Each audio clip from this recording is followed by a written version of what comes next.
Well, hello again, my little Luxes. Welcome to another little channel of horrors. I'm your host, Tressy Lux. I'm a closet cosplayer, and with me is my best friend, partner in crime.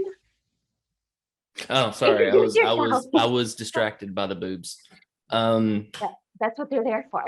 yeah, exactly. Full distraction. It's DC, by the way. DC. And I'm doing the curly hair today. This is my natural curls. Everyone always sees me with my hair slicked back. But not today. I decided to go ahead and do my natural hair. Like I just wet it and it just went crazy on me. Look at this. This is ridiculous. So yeah. And today, my look is one of those looks where it's not based off of the film. I mean, I guess I can say because I kind of made the little silly hint of sci-fi and being random, but it's kind of fun having blue hair because even though today is technically Saturday, we are posting this on the 4th of July. So happy 4th of July, everybody. And I hope you all have fun plans this year, considering last year was a bust and we couldn't do anything. And I'm excited to spend time with my family, and especially several family members who I have not seen since last Do summer. anything last year. We blew shit up last year. We still set off fireworks. We're Tennessee, man. We always do it big. Well, the area that I'm in, we could not. So Most people I didn't get to see family. we had well, no, it was like see, the thing is like my family, the ones that come over on Sunday. Sunday is my nephew's birthday. Like 4th of July is my nephew's birthday. So the whole family gets together on the 4th of July and we eat and then we shoot off fireworks. The thing is that all this family that gets together lives within a 2-mile radius. So it's like my sister lives, I can walk to my sister's house. It's crazy. So yeah. I mean, my family's not like terribly far away, but definitely not within a 2-mile radius. Like my mom lives about an hour drive. My grandmother's about a 40-minute drive. My brother's a 20-minute drive. So yeah, we've always tried to live as close together as possible. So we're an odd family, but I don't know. But that's not odd. That's normal. yeah, we actually like each other, which is weird.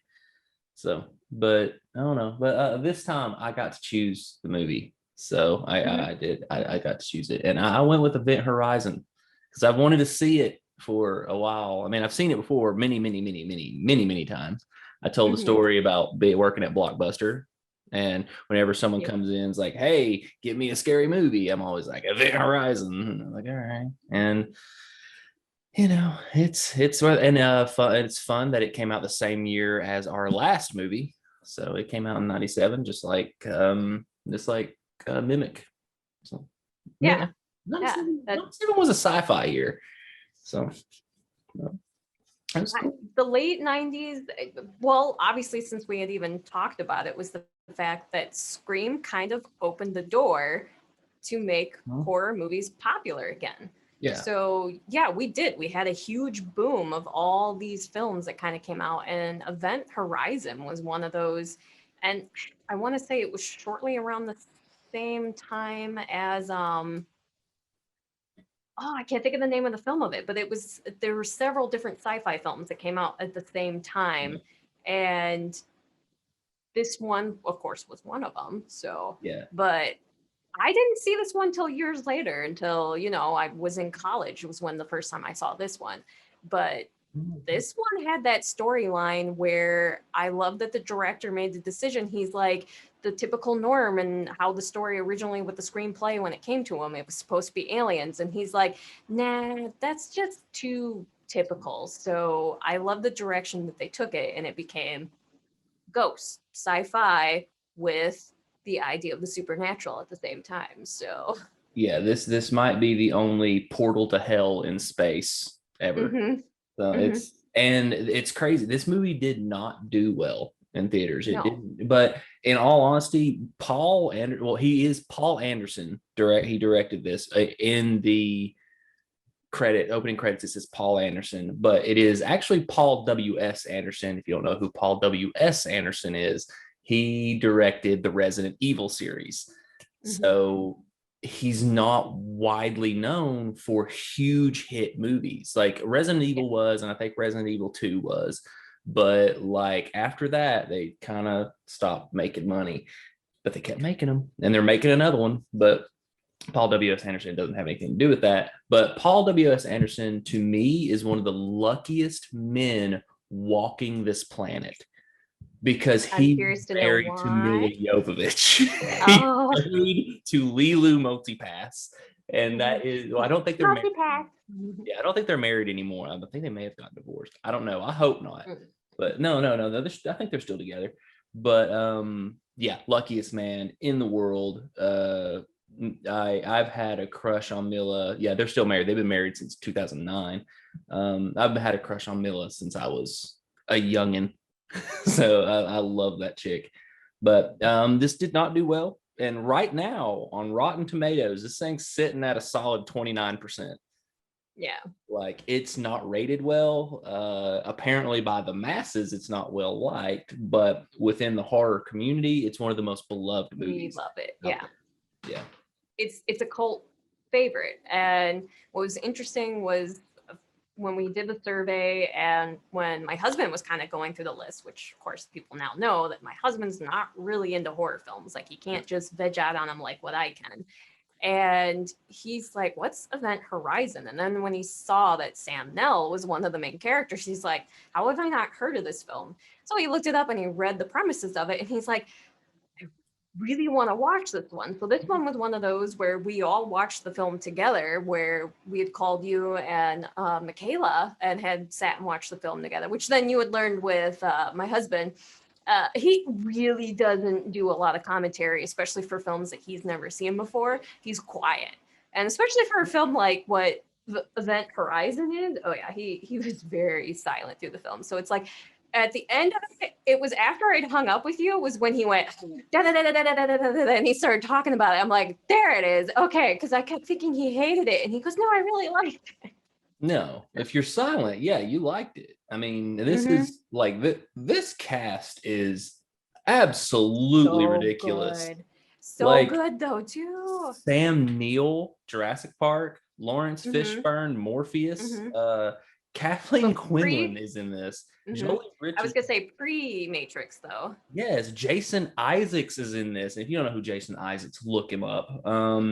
Jack Noseworthy. I was gonna say I had a whole appreciation for Jason Isaacs because he's actually one of my favorite actors, and I think he's so underappreciated. Yes, so underappreciated. Jack Noseworthy, who was also in Idle Hands, because I kept saying throughout the movie, "Don't touch my Ford," and it's like, and every time Lawrence Fishburne was on there, I was like, "Oh, Morpheus is out here now." You have Richard T. Jones. Another one. If you don't know who Richard T. Jones is, you need to just look it up. And he was unknown back then though too, and that's what's so weird to think about is that he was an unknown actor when he first did this one. And then for me, like I love this actor. He's in a lot of British films, such a phenomenal actor. But Sean Pertwee is in this, and I love Sean Pertwee. He is. I knew he was going to be your favorite. Yes, I knew. Yes. I adore. He was in Dog Soldiers, man. He was in Gotham, Dog Soldiers. Yes. Oh my God, dude, he's in so many good things, and he's just such a good actor. And this is like, and all of these people were sort of unknown. Lawrence Fishburne and Sam Neill, of course, were very, and they Kathleen were Quinlan. Yeah, they're very well known. But it's like, man, and Lawrence Fishburne is very Lawrence Fishburne in this, and Sam Neill is very not Sam Neill in this. Like, Sam Neill is only not Sam Neill in 2 movies, and that's Event Horizon and In the Mouth of Madness. He's kind of not Sam Neill in The Omen 3, but he still has some Sam Neillness. But he is an evil, conniving, horrible human being in this film, and it's great. Sam Neill plays a good bad guy. Kind of not by choice, slowly descent into madness because of a certain something. Because the Horizon. So good. Which, I mean, it's a film from 97. It's the same thing like when we were talking about Mimic, is that we're going to give spoilers. So if you have not seen the film, We are now warning you. Maybe you should click off, go watch the film first, and then come back and join us. Or if you don't mind spoilers, especially from a film that's as old as that, is that to the premises with Event Horizon, what makes it so unique and interesting was the fact that it was taking the idea that a ship was created that could go faster than light speed, but it was the idea that it created portals and gateways, which I always would make the joke. Even the first time I ever watched the film, I'm like, do they have black holes? And sure enough, that's what they do. They created a sphere, a device that could control black holes. Well, of course, with the idea of black holes that everybody has used in time and time again, is the idea of you could go into other dimensions, you can go into parallel worlds. And this one was the idea that this went to a dimension of hell. So you get some pretty freaky, creepy shit in this film. Yeah. And this, I mean, it's already a hard R, but there is a director's cut floating around. The Paul Anderson cut is floating around that people have been trying to get released for over 10 years. Because Paul Anderson even talks about it. He's like, no, we shot so much more violence. He's like, they had to cut like 30 minutes out of the movie. And one of the main scenes that he wanted to keep, but they weren't allowed, was the blood orgy, which was what happened to the Event Horizon, what happened when everyone went crazy. And you supposedly saw everything, like all the death, all the murder, all the horribleness that happened. And it was apparently so bad that the FCC pretty much banned the movie. They were like, no, you cannot release this movie. And they had to cut out the blood orgy scene. So that's what Paul Anderson wants to add. But he still claims, oh, we don't have that footage anymore. It was destroyed. But there is a VHS out there that has the Paul Anderson cut on it. And they can take the VHS, put it onto digital, and fix it. They can do that. So, but I don't know. It makes you wonder why they're not doing it. I mean, especially in this day and age, we've seen some pretty vile, dark things. So I don't know what they're that worried about that people will see. I don't know. I mean, I'm sure Scream Factory would love to jump on that. Oh my God. But they just released. Can you imagine that? Yeah, they just released their Event Horizon though. And they released it with the 4K transfer, and that's it. And everyone's like, oh, Scream Factory's doing Event Horizon. They're going to do the director's cut. And they're like, we could not get a hold of the director's cut. And it's like, we're sorry, but. Which would have been awesome to see. Yes. Which I could just imagine watching that version. Yeah, maybe for the 30th anniversary or something. Maybe. Hopefully. Hopefully. It was good. And it was like Paul W.S. Anderson, I'll admit, has a certain style that isn't for everybody. He is very much well known for B movies. But the thing is, with his B movies, they are extremely fun. He did, and well done. They are very well done. Right before this, he did Mortal Kombat. The original Mortal Kombat. Like, he was a director of that. He was the director of Event Horizon, Resident Evil, all the Resident Evils. Alien versus Predator, which is a lot of people hated.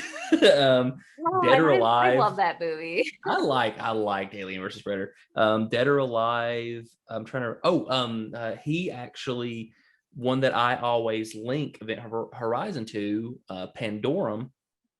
He did not direct that. He didn't direct that. He was a producer on that film, but it's really cool. Yeah, you can link them. Yes, and Pandorum is one of my favorite movies. And I mean, God, he did The Three Musketeers. He did Death Race 2, Death Race 3, Pompeii. I think he even did Death Race 4, if I'm not mistaken. And he did Monster Hunter. So it's like, this dude is known for just popcorn fun films, and he's not going to be an Oscar winner or anything like that, but he is going to make films that people are going to enjoy. And I think that's more important than winning awards. Yeah. And every single one of those films you've said are all films that I enjoy and love. The Three Musketeers is actually one of the first films I ever bought on DVD. I need to find out. Ages me too. That ages me too, but yes. Still. Well, no, this was one of the newer Three Musketeers, not the one with. Oh, okay. Not the one I'm thinking of. Yeah, Granted, he probably, that would have been about the same time frame, but that was surprise, has Mila Jovovich in it. That was the Three Musketeers in 3D. This one. Okay, see, and I have not seen that version, but yeah, I should. Oh yeah, dude, that has Mads Mikkelsen and Orlando Bloom in it. Like that had a big cast, but yeah, he was. And then Monster Hunter was the most recent one he did, and it didn't get released in theaters due to the pandemic, but came straight to DVD, and it's actually not bad. Like it's really good.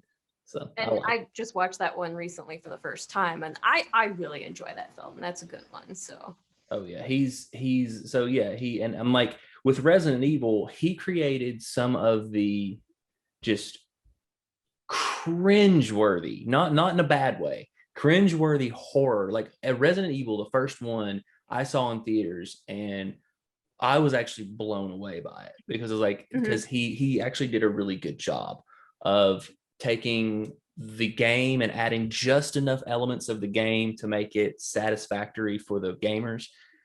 Nothing at 2, 3, 4, 5, and 6 were nothing like that. Like they took every element of the game out except for Jill Valentine.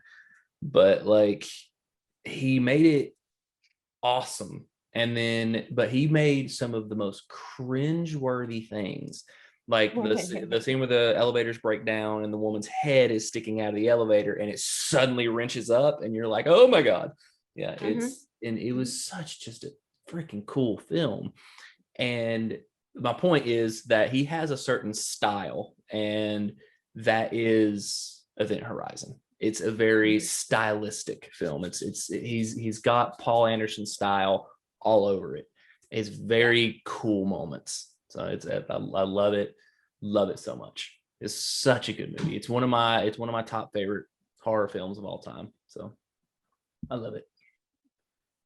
And obviously it's one of my favorites too, because that was one of those when we were talking about the survey where I think that was the one when we both mentioned it, was it's like kind of fighting over like, well, whose choice is Event Horizon? And we're like, well, it can just be both our choice, kind of like what The Thing was, because The Thing is both of our favorite horror films. I think what it was like I was doing the movies that everyone knew. Like my 4 were Event Horizon, Texas Chainsaw Massacre, you had The Shining. Yeah, The Shining, and I don't know, what was it, Psycho? I don't remember what it was. But like I had the 4 movies that everyone knew, and then you were just like had a dartboard at your house and was like, The Faculty, Mimic. It's like where are you pulling these movies from? Those are literally my favorite films, and what feels like films that people are like, God, those are like, nobody talks about those movies. Those are my favorite kind of films. Oh, Dead Alive. Dead Alive was my 4th one, but Dead Alive I chose because you had chosen 4 movies that like were just off the wall, and I was like, well, I guess I have to choose one movie that's off the wall. So I did. And Splinters was another one that I had done. Yes. The one about the parasites. But that one, I can't wait to do. Have you seen that one? Yeah, of course. That one got okay. God, I think that one got like 3 votes. It's like, well, that one's not going to win. It's because no one's ever heard of it. And it's like, it is not one of my favorites. It's kind of a little too corny for me, but like, it's still good. It's still good. Like, like what I was saying last night at watch the Tomorrow War, and I was like, I was saying it's a little too sappy for me. Like it has too much sappiness, and there's a lot of daddy issues in it, but the movie's really good. So I was like, I still enjoyed myself. It's like Bug was another one that was like that with Ashley Judd, where it was just like, it was really corny, but I still liked it. So. I'm trying to remember if I've seen Bug. It That'd had be a long time ago. It had Ashley Judd and Zod in it, Michael Shannon. Had Michael Shannon. So it would have been a while ago. Okay. I'll have to see if I've seen that It was one. good. But I love how in the creation of the ship for the Event Horizon, of course, obviously the idea that it is a portal to hell, essentially. Yeah. Was that when he created the ship, he made the idea that he literally based it off of the Notre Dame in LA. So if you are ever at the Notre Dame in LA and you see Event Horizon, you are going to see a lot of familiarity of it, that it is built and structured just like the cathedral. So I thought that was a really cool idea, that he was taking the idea of anything that was like a religious idea and also cramming it into the movie, which of course you get a lot of that with Jason Isaacs' character. When his character dies, he's literally in like crucifixion like style, very gruesomely, and cut open, and you get to see all the awesome innards and everything. Like his death is like one of my favorites because it's just so grotesque and obviously sets. I mean, the whole film, everybody's death is kind of gruesome in their own way. But apparently the director's cut, they go a lot further into his death. Like they show him being split open and everything being taken out. And it's like, so you get a lot of it. His character talking at the same time while he's dying too. Like, and they said that when they were trying to show that they were like, no, we can't have that. That's too creepy. Yes, you can imagine. Well, like I said, it would have made it if they would have made this movie in the mid 2000s. Then fine, you would have made this movie like 2000, 2010. You probably could have made this movie work. It would have been one of those top horror films too. One of the films that everybody would talk about, and it wouldn't be just like the horror community talking about it. So. Oh yeah. And like I mentioned before, like I love Jason Isaacs as an actor, and most people know him as Lucius Malfoy from Harry Potter. So, yeah, which of course I was going through some of his older stuff, and I'm like, oh my god, I totally spaced out because how young he would have been. But he was in Dragonheart, if anybody remembers that film. Armageddon, The Patriot. He was the bad guy in The Patriot. Bad guy in The Patriot. Yeah, Patriot's one of my favorite films. So.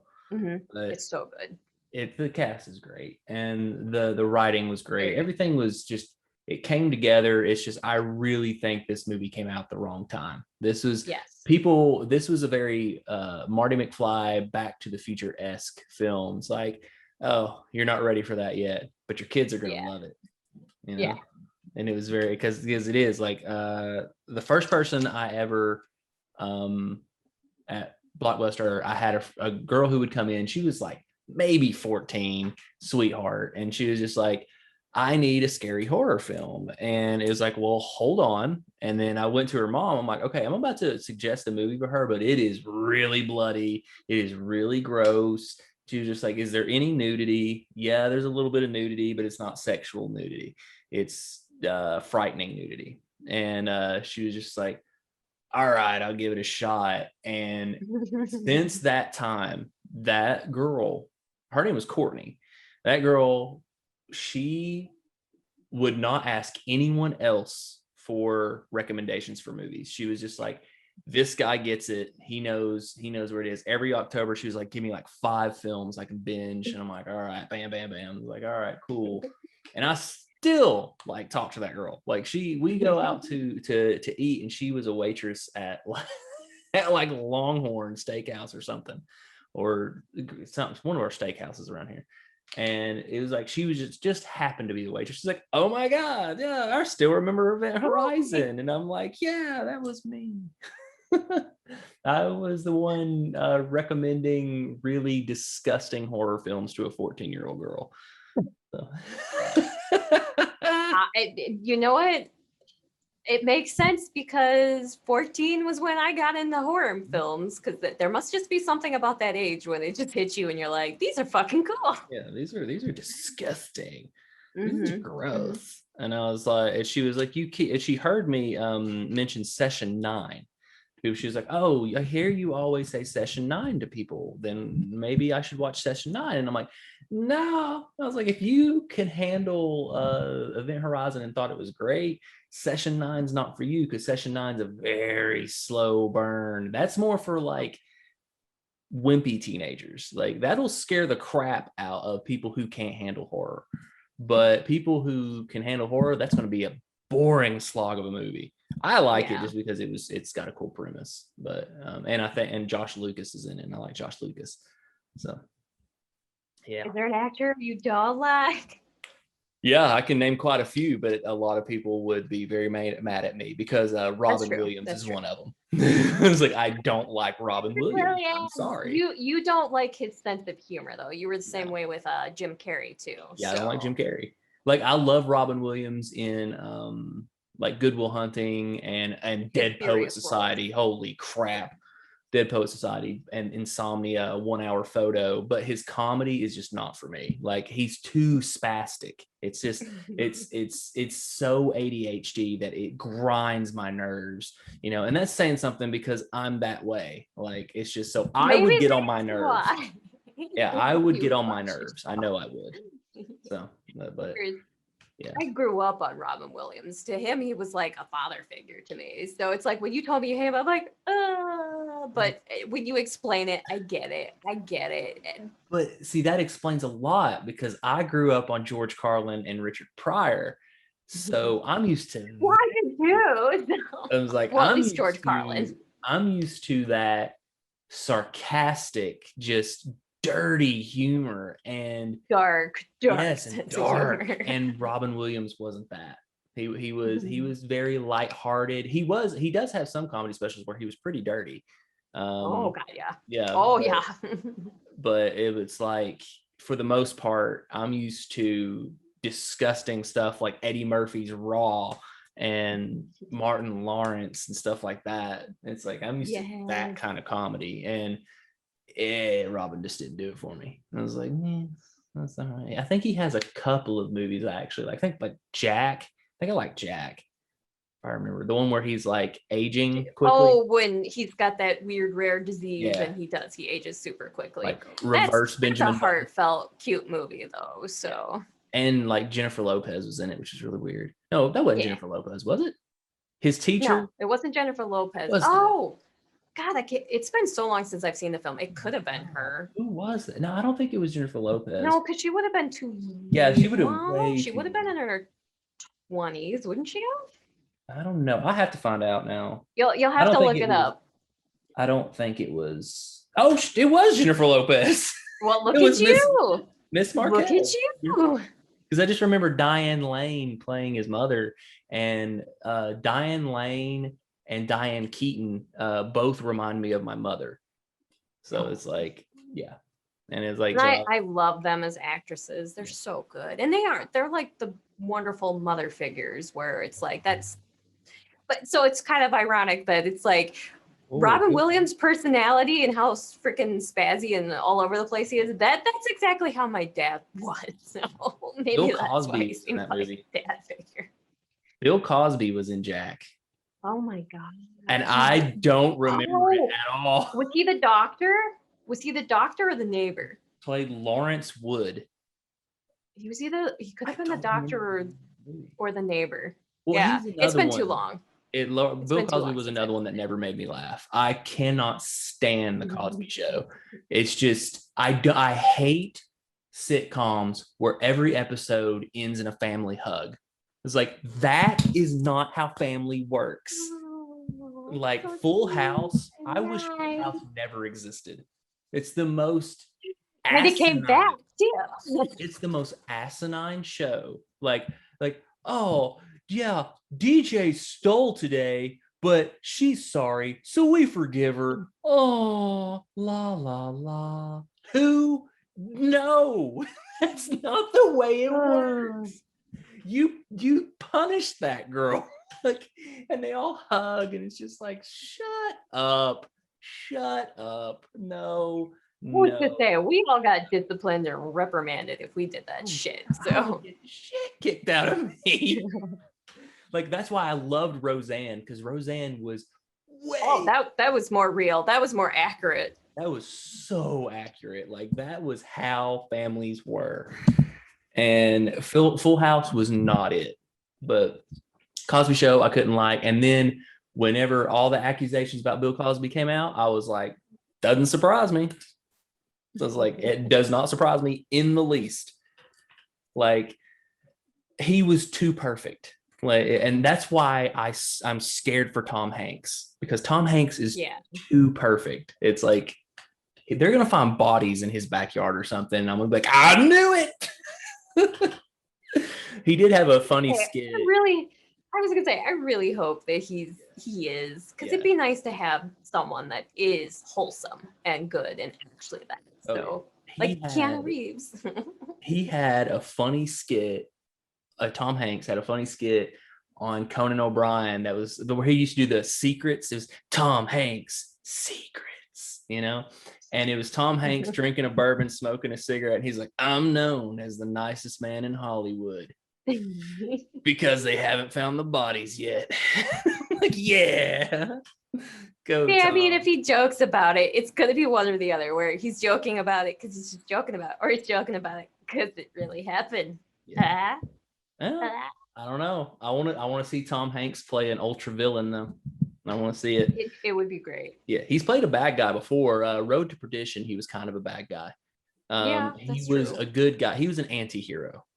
So yeah, I would love to see it. I want to see him play an ultra villain, just someone who is just a terrible human being. But I don't know if they can do that. I don't know. I also think it's funny that you have his sons, where you have Colin Hanks, and then you have Chet. Chet's so special. True Chet. But Colin, special. I love Colin. Oh my God, he was. My Chet. I really don't mind Chet. He's just extreme. Yeah, Colin Hanks was the only reason I liked his season of Dexter.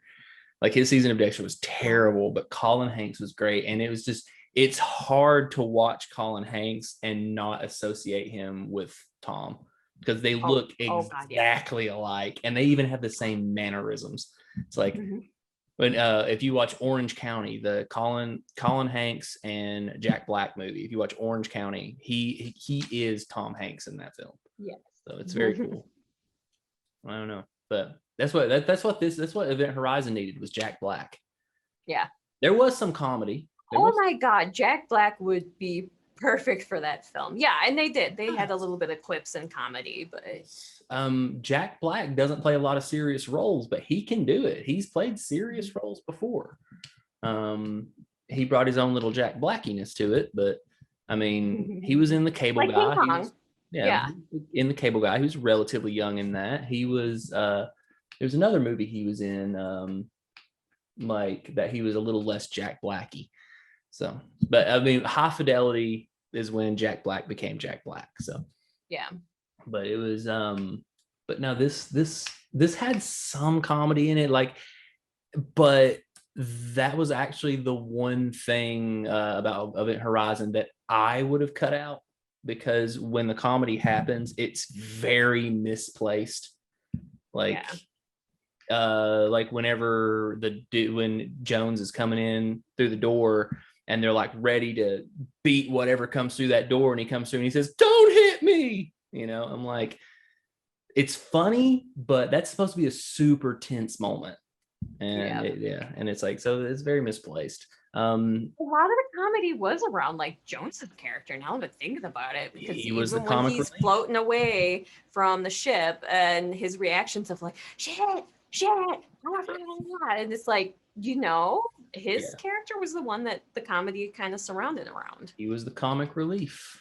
Even his argument with Sam Neill was kind of funny.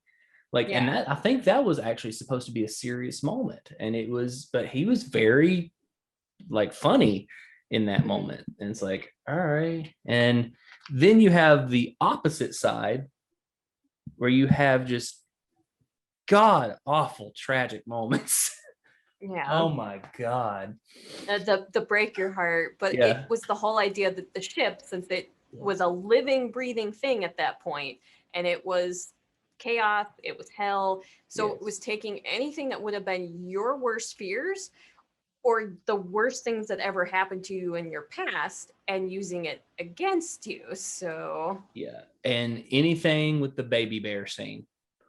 yeah, God. baby bear. Oh, baby bear. Like freaking Um, when the ship makes him open the airlock and you're just like, oh my God. And because he's it's begging Jack. I them. can't. Noseworthy. Jack Noseworthy. Noseworthy. Yeah. Yeah. He's begging them to open the door. And you're just like, oh my God. And it's like, and it's just the part where he looks through the window and sees Mama Bear. And he's just like, Yeah. Mama Bear, please open the door. Please And you're open like, the door. oh And yeah. she's like, I can't. We're working on it, but we can't.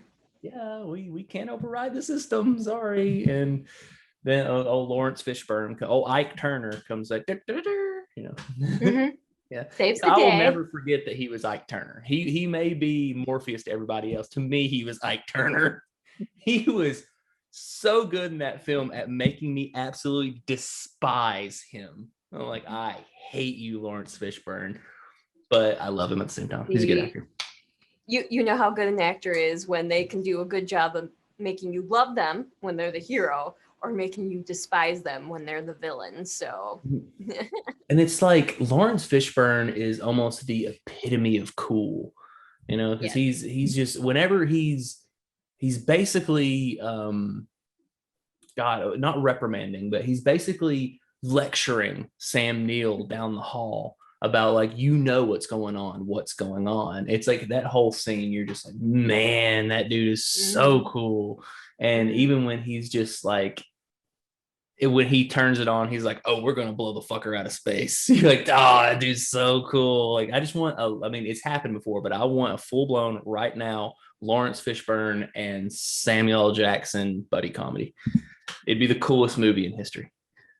It would be. Yeah.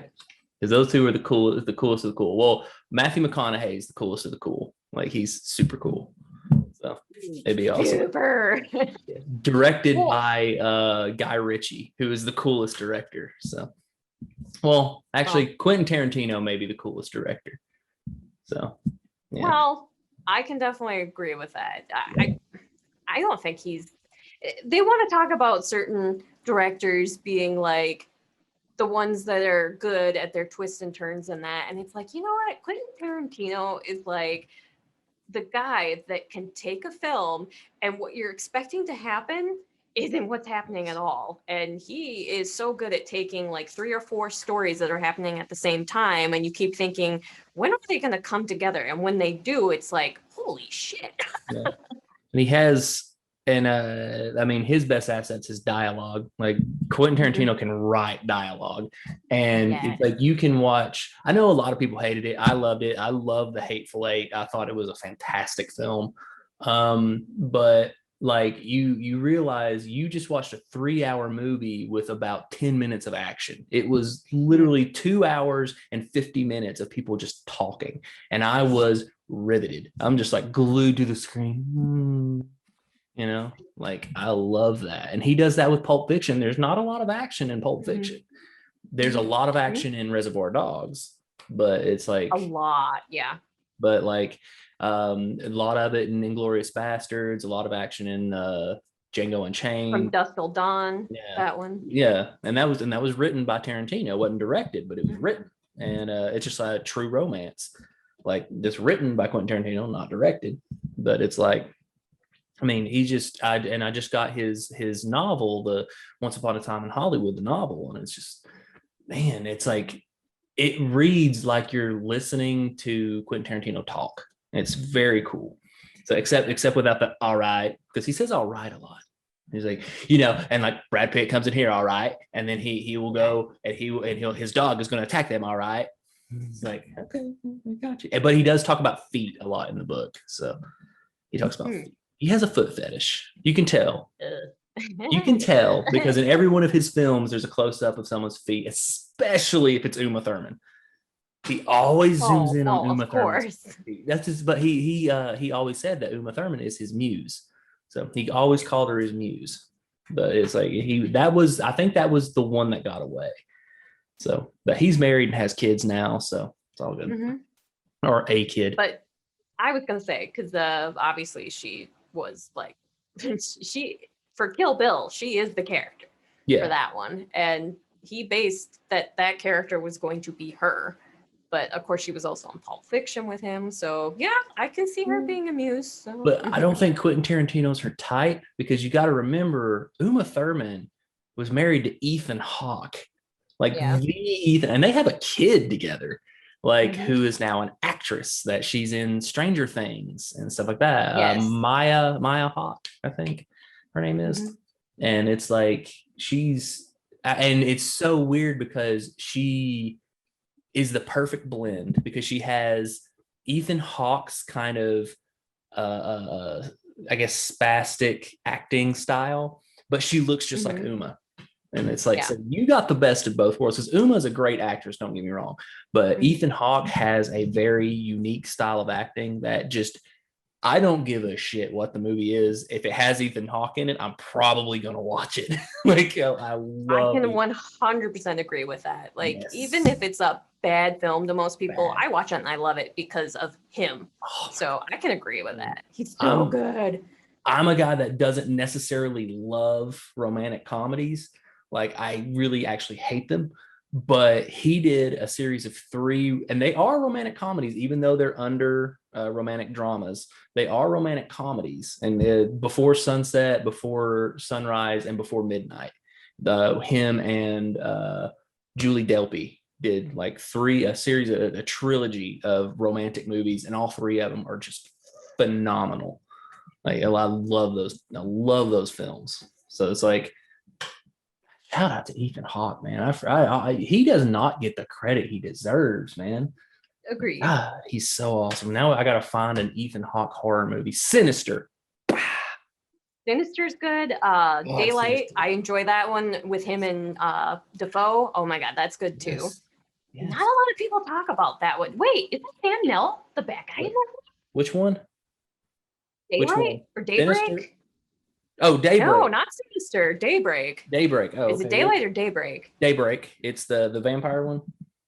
Yeah, Or I think Sam Nell's the bad guy in that one. Well, actually, since I have him up, let me look that up, because yeah, I can't remember. He might. It's from that film's been like how old now? That 2000. Roy Schneider was in that, wasn't he? No, that wasn't. I'm thinking of the wrong Daybreak. I'm thinking of the 2000 Daybreak, and maybe not be Daybreak. Maybe Daylight. I don't know. Daybreakers. And he was. So yeah. Sam Neill was the main head vampire in that film. Yes.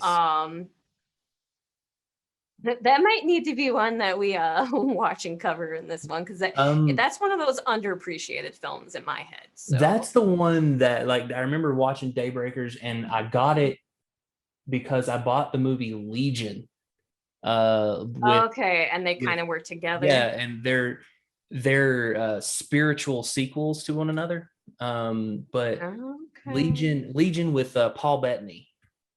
I was like, yeah, but I bought Legion, and Daybreakers came with it, and I'm like, well, I'll watch it. And I was like, I had no idea what Daybreakers was. It had been out for like 4 years. I'm like opening it, and I'm like, Ethan Hawke, okay. And I was like, boop.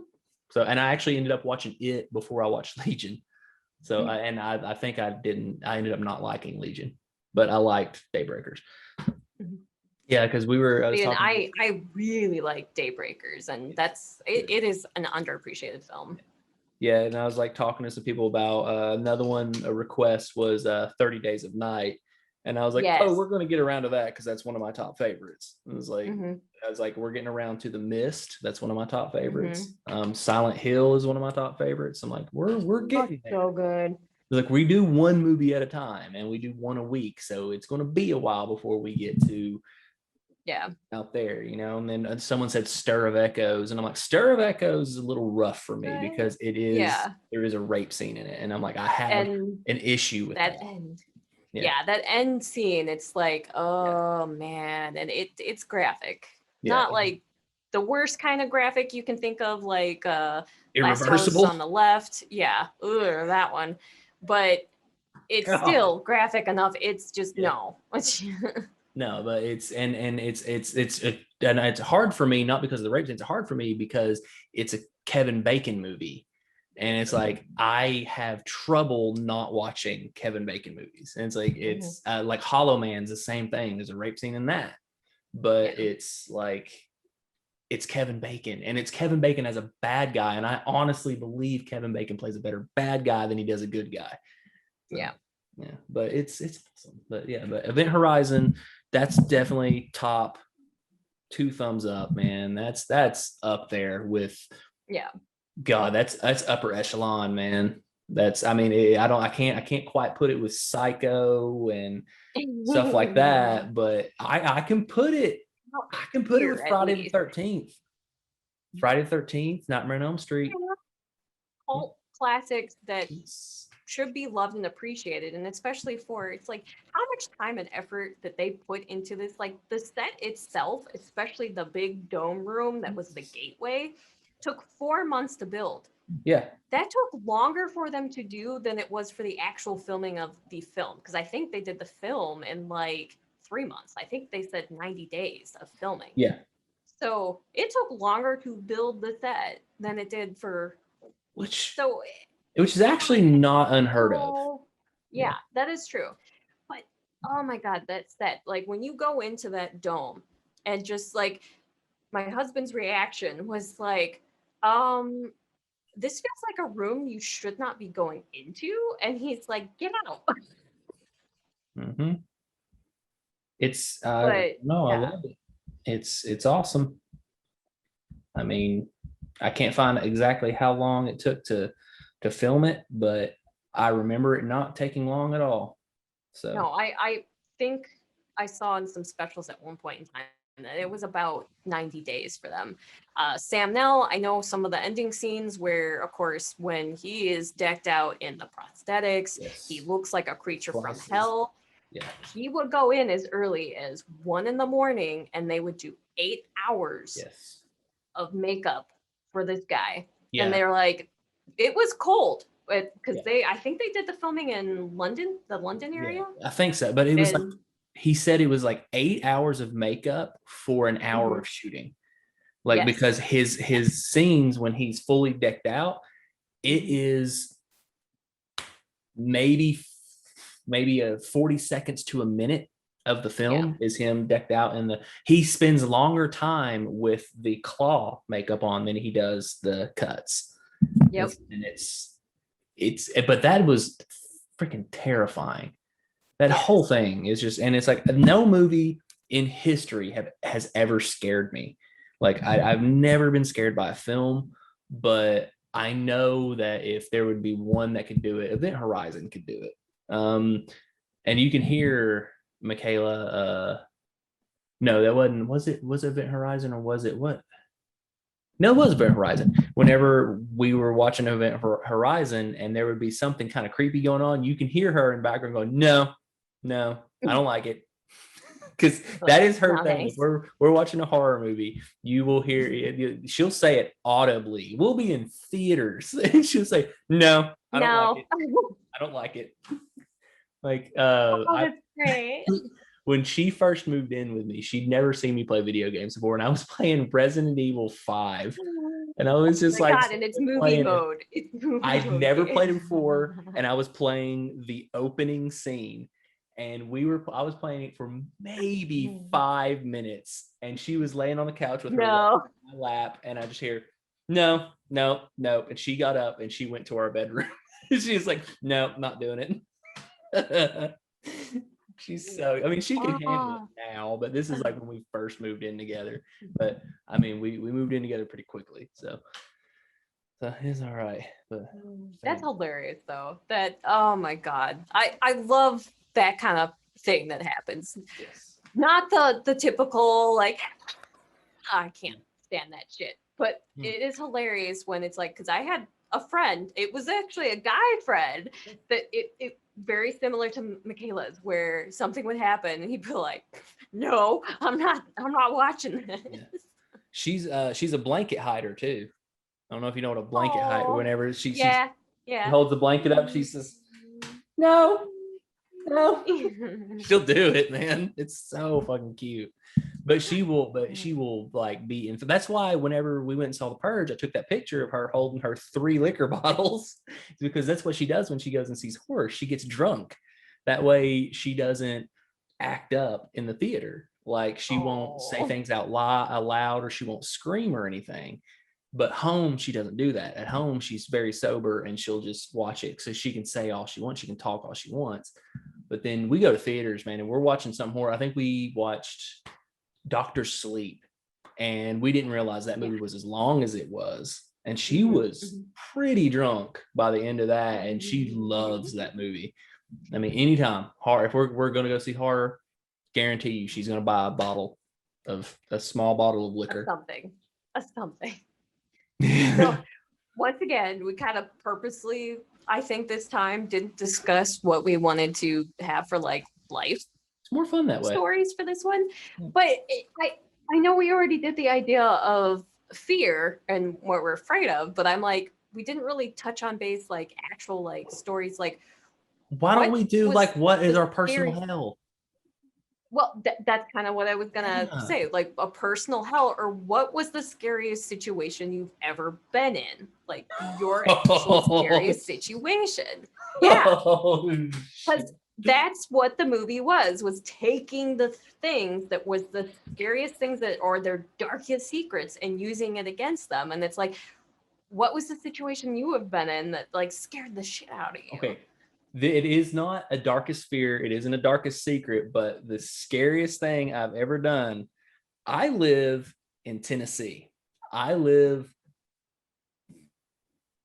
and I want to say 45 minutes away from where they filmed Evil Dead and Evil Dead 2.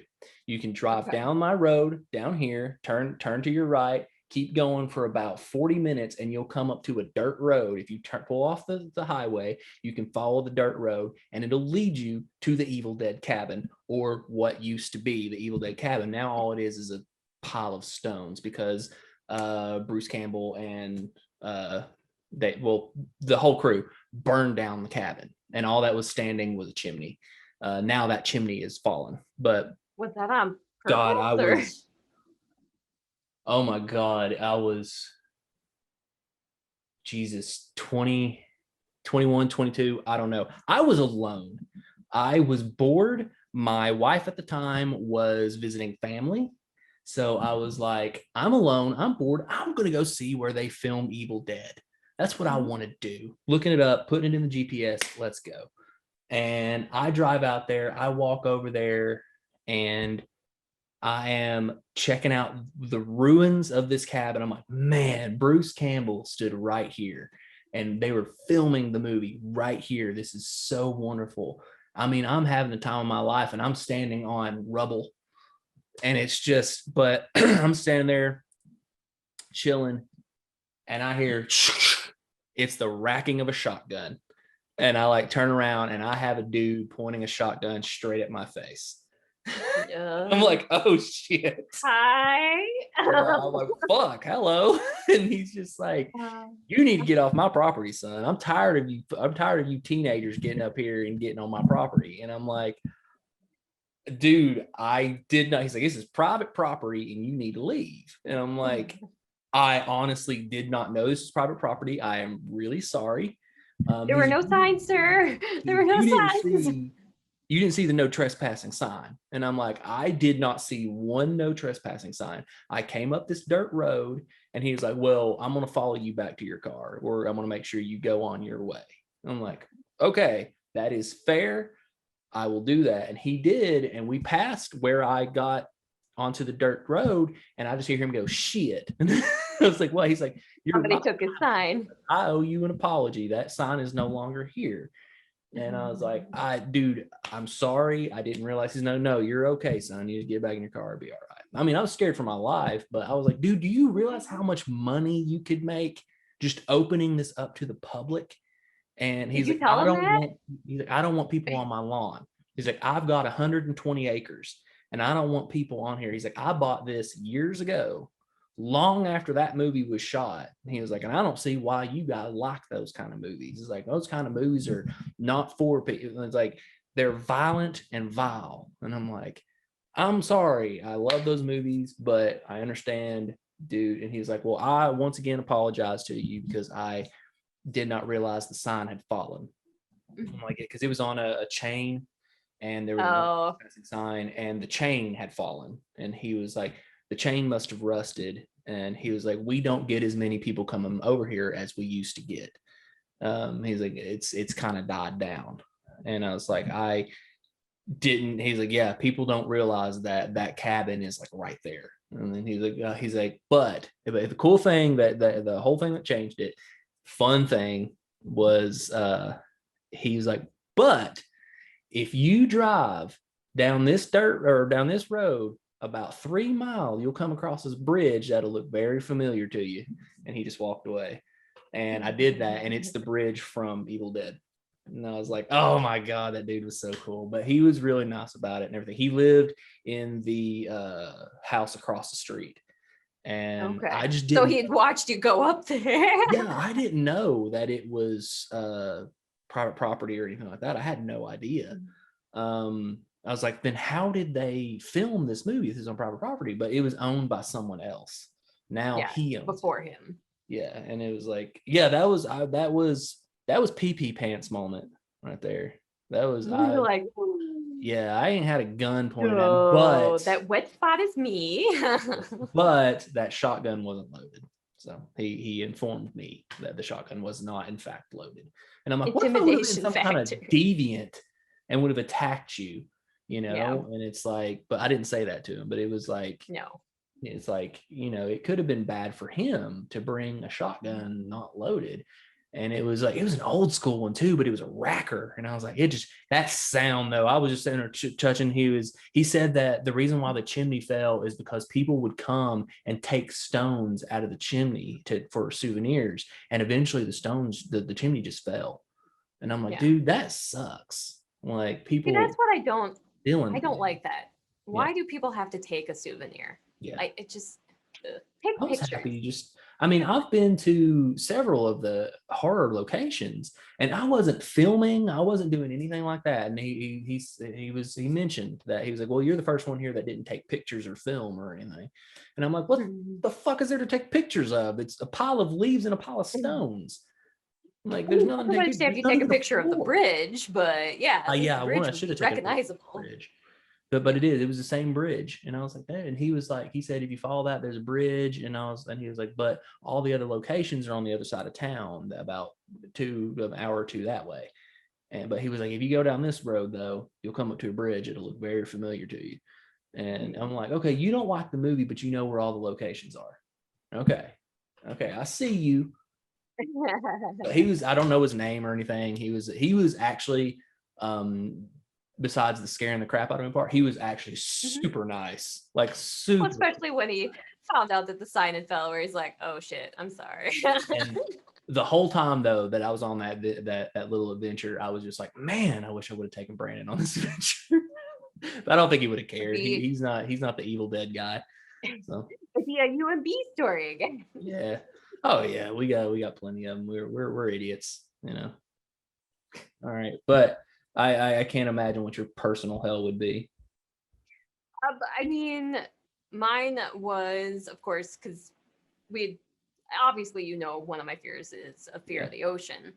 So one of the scariest moments to me would have been in between. It would have been my sophomore year to junior year, because it would have been that summer. And my aunt took us all down to Florida, and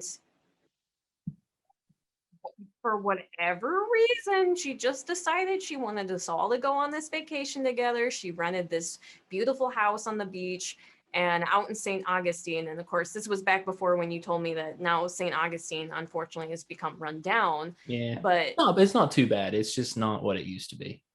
Yeah. Because I was at St. Augustine basically 15 years ago. Yeah. St. Augustine, which was gorgeous. The fort, the downtown area was so cool, the little shops. But my aunt had rented this huge beach house, and it had a private beach that you could go to. And of course, this was in between the hurricanes. I think it was Hurricane Charlie and Hurricane Isaac. But what was so cool being down there with all that was all the beach wash up. And because of the hurricane, it was quiet down there. Like nobody went on vacation during that time, except apparently my crazy family. Because what we did was, of course, you couldn't get our you couldn't get to the airports in Florida, but my aunt's like, screw it, I'll just pay for the money and we'll take an airplane to Atlanta, Georgia, and we'll drive. Oh my God, that's a long ass fucking drive, by the way. It's like 10 hours. Oh my God. But anyway, so get to St. Augustine and we get to enjoy that. Well, one of the things that my aunt paid for was that we all got to go out deep sea fishing. You should already know where this is going. And you need a bigger boat. Yeah, I kept trying to say, like, I don't want to go. I'm not interested. My dad talked me into it. And I'm like, okay, I'm going to be a big girl. I'm going to do this. And this is one of those moments where it's like my dad and my grandpa were pretty smart because they kept trying to get me to come out and do the fishing. But every time it came to the edge of the boat, I freak out. And it's like, no. My dad realized that there was a young man that worked on the ship that was one of the crew that would help with the fishing and that. And he went and got him. And him and my grandpa had asked him, like, hey, can you help my teenage daughter here? She's kind of having some anxiety, blah, blah, blah. And of course, this was a really cute young guy. So kudos on my grandpa and my dad for being smart. So this guy comes and gets me, and of course, I can't be this little scaredy cat in front of this cute guy. So I'm like, okay, I'll come fishing. So I actually had me out there casting, finally out, like enjoying it. You could see giant tuna. I think it was tuna. I mean, they were huge. I know tuna are actually pretty big. Big. Pretty big. Salmon and tuna. Yeah. so I'm like, oh, that's really cool. So was out there for about a good hour. And all of a sudden I'm looking down. I'm like, this one thing looks really familiar. And I'm like staring at it. And it's like, my dad remembers, my dad tells the story. So it's like, I always tell my dad's version of the story along with my side of the story. Cause it's like, he said he could see me. And he's like, I'm standing next to the cute guy. He's helping me. We're like looking over. And he's like, my dad's like, like, all of a sudden it just dawns on you what it is. And the guy looks and he's like, oh, cool, hammerhead shark. And my dad's like, he's like, I swear I blinked. And he goes, my daughter was gone. Like, I don't know where she was. And he's like, the guy reacted fast enough. He caught my fishing line. And my dad's like, I was gone. He's like, you were in the bathroom and you didn't come out to weed it. No. Ain't happening. No. So that would have been my pee moment. Cause Yeah. Oh, I can imagine that. I was let me reel that shit in. Yeah.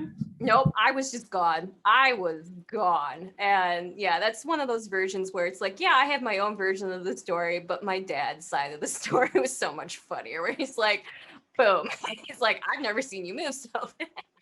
Yeah, that's one of those times, see a hammerhead shark, and then Brandon I'll blink and Brandon will be next to me holding my pole. Like, let's go, man. Let's reel this some bitch in. It's like, let's get it.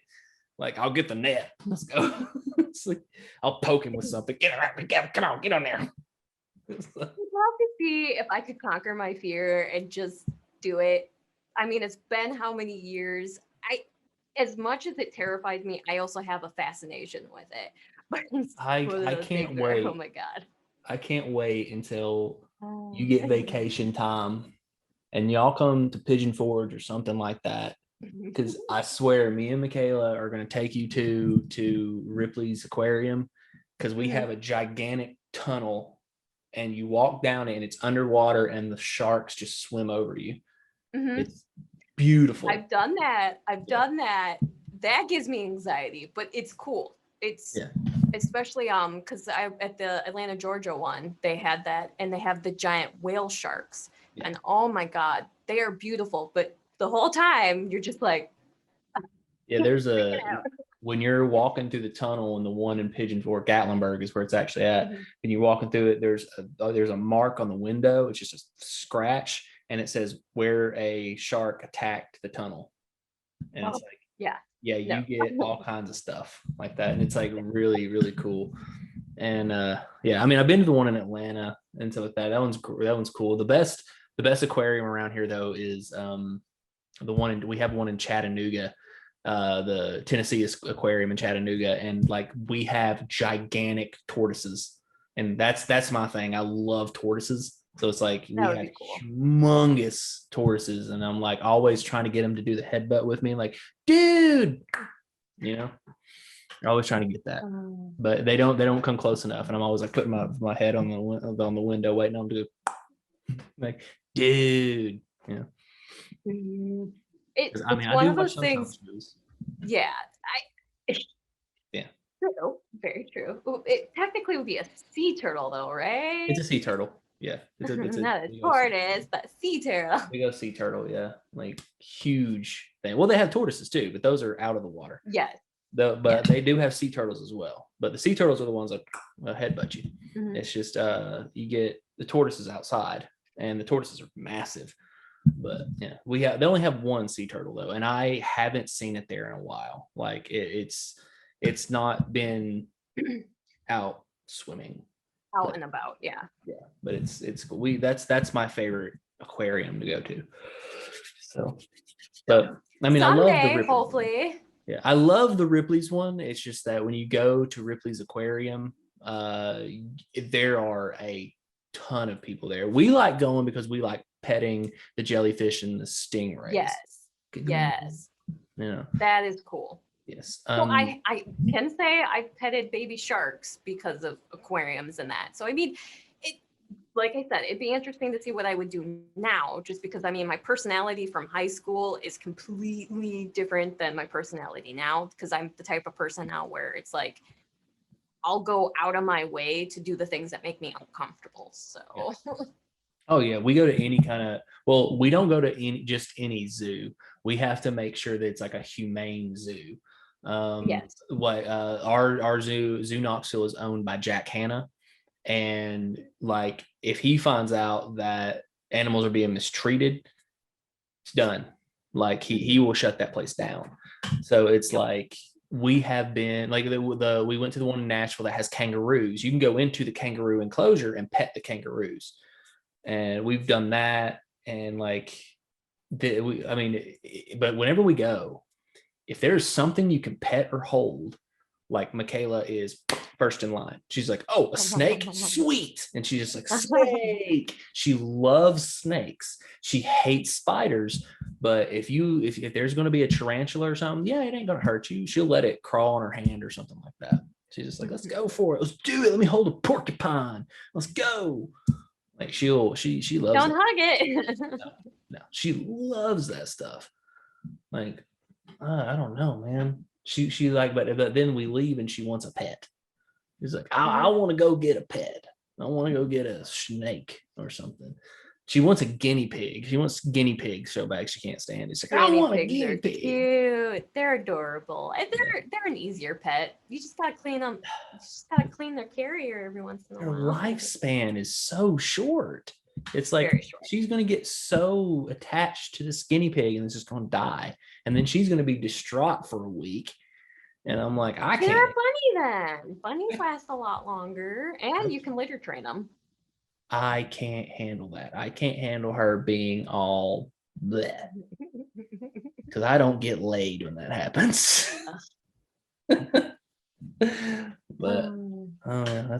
But yeah. Okay, so next one was going to be Return of the Living Dead. So I'm excited about that one. And you said that we were going to start announcing the other ones that we were going to follow up with. What is the one that you want to follow up with? I made this decision. I had to do it. Zack Snyder's Dawn of the Dead. That's right. You did mention that. I want to see Zack Snyder's Dawn of the Dead so bad. Now it's been a while for me, so yeah, I'm for it. Yeah, unrated version if you can find it, because I can find it. Yes, because the unrated version is where it's at, man. It's I mean, both of them are good, but yeah, eventually I'll get around to doing the Night of the Living Dead trilogy, because I think it's at one point I'm going to do Night of the Living Dead, then Dawn of the Dead, then Day of the Dead. I'm going to do 3 choices in a row, and it's just going to be those. Eventually, I'm going to do that because those are the movies that kind of made me fall in love with horror. So, but God dang, man, my hair is just now that my hair's dry, it's all crazy.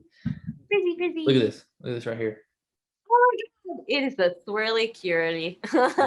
I got curly hair, man. I got people like always see me with my hair slicked back and it's always so straight.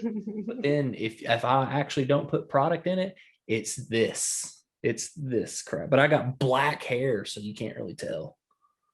But I can do this right here and it'll just stay. Yeah, my hair. I love it. Well, on that note, thank you for joining us again on another episode of Little Channel of Horrors. Thank you for joining me and DC. And don't forget to like and subscribe. Join us, comment with us, join us on our Twitters. I am Charcy Lux on Twitter. I'm Charcy87 on Instagram. DC, where can they find you? Usually at home, in bed. Death Curse Pod. I remember this time. Death Curse Pod. That's on Twitter.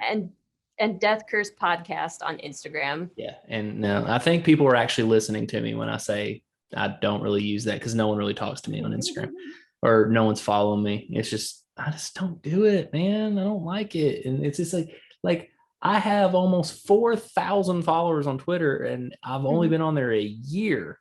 Like I got 70 followers in like 6 months on Instagram. And it's like, I'm sorry, I don't have tits. Instagram's a lot of work. And you can't even include that because I've been on Instagram for the same amount of time that I've been on Twitter. And let's see, I have 3,500 followers on Twitter and I have 300 on Instagram. So yeah. It's better than 70. Just post pictures of your hot wife then. There you go. Oh, that works on Twitter easily. Like that, people love that stuff, man. They're loving that, especially the bikini pictures. They're like, oh my God. I know like Laszlo sent me a text right after I posted that. It was the funniest shit ever. That dude, Laszlo, there is no person on this earth that can make me gut laugh the way Laszlo does. And like he sent me a text right after I posted that first bikini pic, and it just said, "I will not like a picture of Michaela in a bikini. I will not like a picture of Michaela in a bikini." I'm like, yeah. You're like, but you can. Yeah, he just like, I said whatever. Well, it's like his little sister. Like he I'll give him that. Yeah. I'll give him that. but Return of the Living Dead's next. Rich will love that. Rich will be very happy, and Cassie will be very happy because get to and y'all get to. Yes. I was gonna say we can all simp on Trash because oh my God, she is one of those characters I grew up emulating and thinking this chick is cool and I want to be like her. So I'm ready for it. I want to be a drug addict punk that's willing to get naked in front of anybody, and that clearly has mental issues. You guys ever just think about how you want to die? I love that shit. Every damn day. So much. Every damn day. I want a bunch of old men to just eat me. And that's what happens. That's what happens. Yes, it's so great. Wonderful fucking movie. I love it. But yeah, all right. We'll get out of here. All right. Yeah. Especially so you can go get some food. I already ate. But yeah. I ate before I got on here. I ate me a bowl of cereal and a snack cake. I ate that. It took me 5 minutes to start this up. And I told you that I'd be finished in about 5 minutes. It's like I am. And you were. I'm a very quick eater. So but I mean, that's what it is. I don't need it. I don't know what I'm going to do now. Well, we'll find entertainment somewhere. But no, thanks again for joining us. Yeah. Oh, sad faces. All right. But thanks for joining us. How you do that? How you do that thing with that the people do? What is that? They do this thing. I don't know. Oh, Oh yeah, you can do the raccoon thing. Which I gotta come up with like a hand signal that my I can do the Chanel West Coast where she laughs like a dolphin. Ah! Or I could do like I could do you'll come that up with something. thing that these people do. This little I don't know what that is. Oh well. You'll Anyway. you'll come up with something. But anyway, happy 4th of July. Don't be careful. Don't blow off any fingers.